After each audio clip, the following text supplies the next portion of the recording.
Hey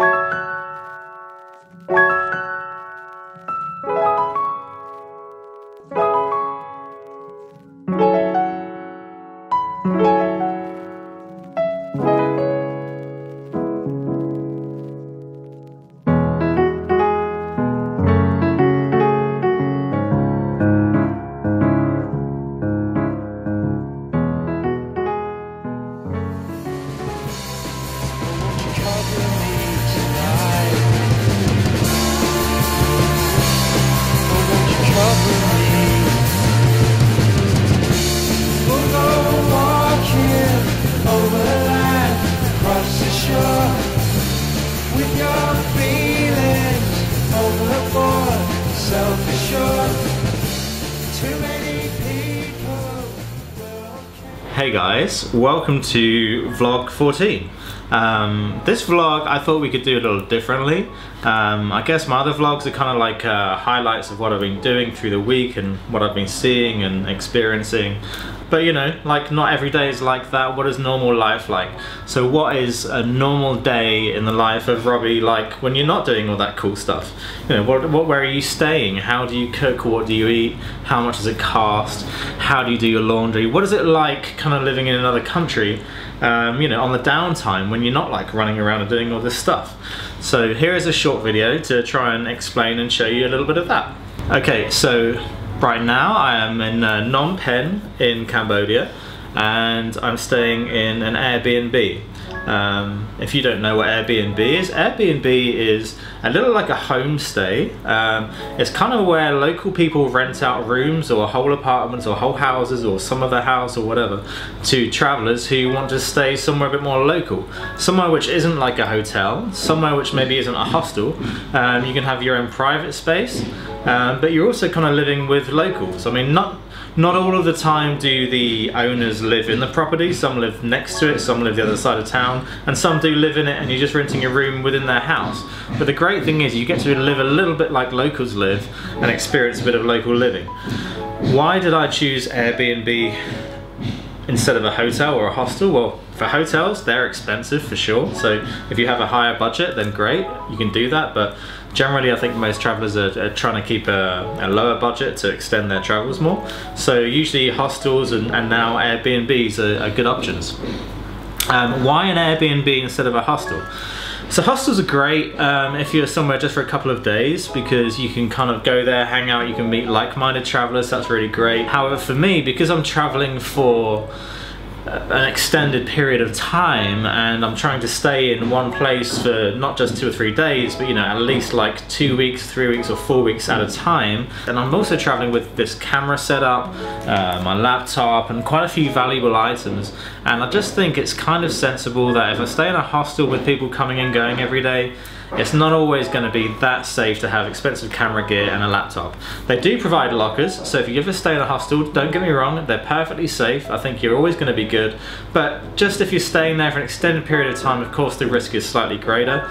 And also if you're staying somewhere like for 2 or 3 weeks, you know, it's kind of nice to have a little bit of your own space, you know? But if you're just for a few days, then hostels are great.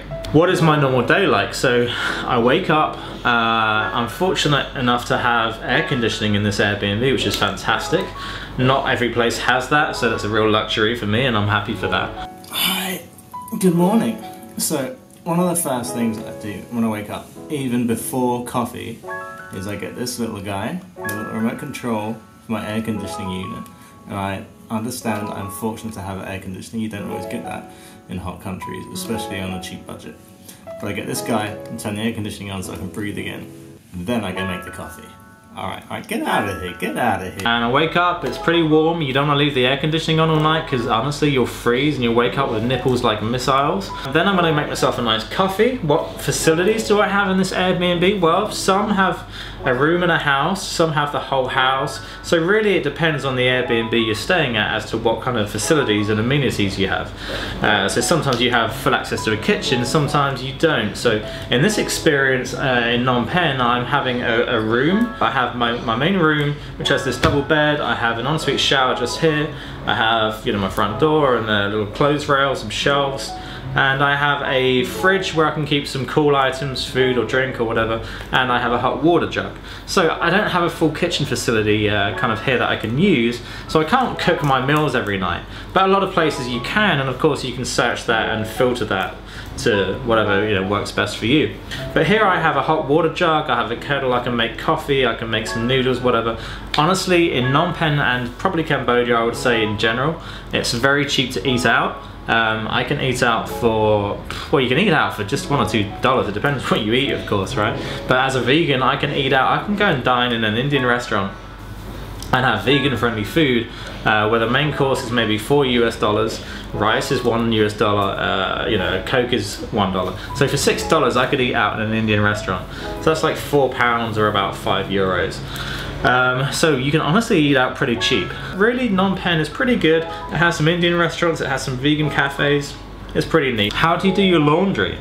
Well, this Airbnb is fantastic actually, so if you ever come to Phnom Penh, I'll put the link to this Airbnb in the description below. But actually these guys do my laundry for me. They just say leave my dirty washing outside in a bag, outside my door, and in the morning the cleaners come, they pick up my laundry, and when they kind of washed it, they hang it out on a washing line right outside my door, so I can kind of go out in the afternoon. When I come back I have clean clothes hanging up for me, and they don't charge me any money for that. That's just like something really kind they do. Even if I had to pay for my laundry, there's people that do laundry in these little businesses down the streets, and here they do it by weight, so I don't know the exact prices, but I think it's like $1 for 2 kilos or something. So I mean, they weigh your clothes, but it's not much more than $2 or $3 maximum to have your clothes washed, laundered, and folded up nice and given back to you. So I get up, I have some coffee, I have some snacks, and then really the first thing I do in the morning is, for me, I don't want to be on my phone all day long, so I kind of get up in the morning, I answer all my messages, check the social media stuff, then I know I can put that down, kind of turn that off for most of the day, grab a shower, and then I can go start my day. How do I start my day? Well, when I'm not like running around doing and seeing stuff, okay, there's not such a rush, and this is a luxury of not working and, you know, being in that 9 to 5 environment, is you can kind of pick and choose your working hours. But I am writing a book and I am making a film called 4 Sides of a Coin. There's a link in the description where you can pre-order that. But I am writing, and I have to kind of set myself a work day, so I have to be kind of on schedule. I get my laptop and I begin to write. I give myself at least 1 or 2 hours a day where I write. Once I've done my writing for the day, if I need to do anything else, like a bit of kind of admin, if you like, I kind of might have to edit some pictures from my camera and then share those on Instagram or whatever, just to kind of keep the flow going and keep sharing with people some of this adventure. So when you're shooting video and photographs all day, you kind of need to take the memory cards out and of course file those and clear your memory cards and clear some space. So a bit of tidying up of that kind of stuff, a bit of digital filing. So there's no way I want to be sitting in for a whole day. Sometimes I have to work, and sometimes if I'm making a vlog like this, sure, I might be indoors for a few hours editing and then a few hours more editing, but I always make sure no matter what, I go out every single day and I go for a big walk, I do some exercise, get some fresh air. When you're traveling, you're not meant to be in a room the whole time, so as much as you love making vlogs or photographs or anything else, you're not meant to be indoors just editing the whole time you're traveling, otherwise you're going to miss what is right outside these walls. So that's important.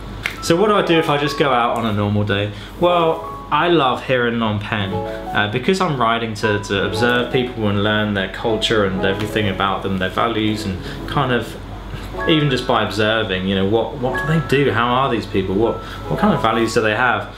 So here is my favorite thing I like to do in Phnom Penh. I like to go for a walk. I like to try and walk around 5 to 6 miles a day as a minimum, just to get some exercise. And you know, more than anything, to go and see the place, and you never know who you're going to meet in that day. Just yesterday I was sitting around in one of the parks here and I met a Canadian teacher who was teaching English here in Cambodia, and he's been here for 3 years, and he was telling me some fun stories about how he came to do that. I met a guy from the Philippines who was very sweet, and I was talking to these 2 Cambodian children who were extremely sweet and really interested in my tattoos and whatever. So it's always great to go out and you always get some kind of experience. I love walking down my street here. My street is just fantastic. There's so much life.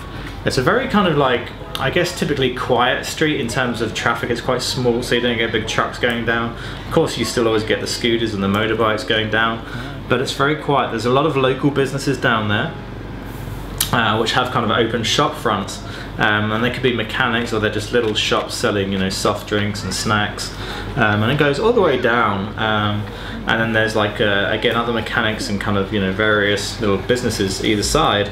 They're kind of open fronted, and in the evening when I come to walk home, those little businesses, people live in them, they're also their homes, so they work in there and they sell stuff in the daytime, and in the evening they sleep there, they have their families there, so there always is like a big family atmosphere. And you walk back in the evening and the families are all sitting outside their shop fronts with their dining tables and their chairs, and they're all having dinner, and it's just fantastic. And of course in the daytime, any of the kids which aren't in school, they're always kind of hanging around, and when I walk down the street you get these kids kind of waving like, hello mister, hello, hello, and it's super sweet.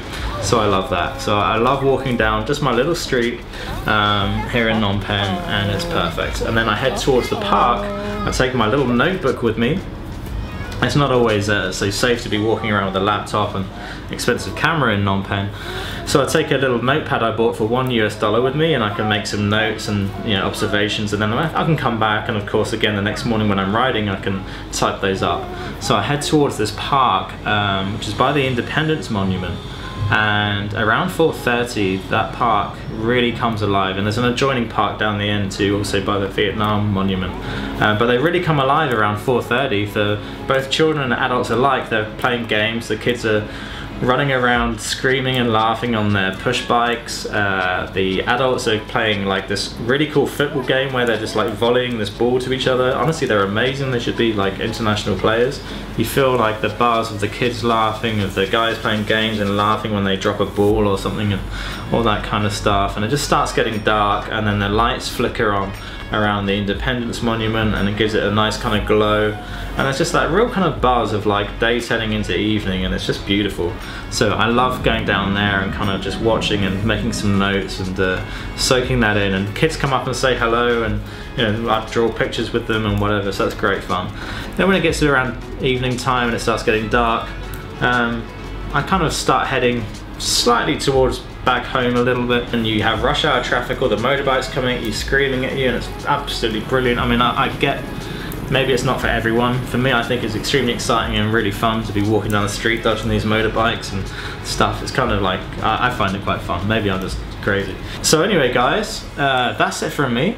I hope that was maybe a little bit interesting. I wanted to give you a slightly more real side of what life on the road is like.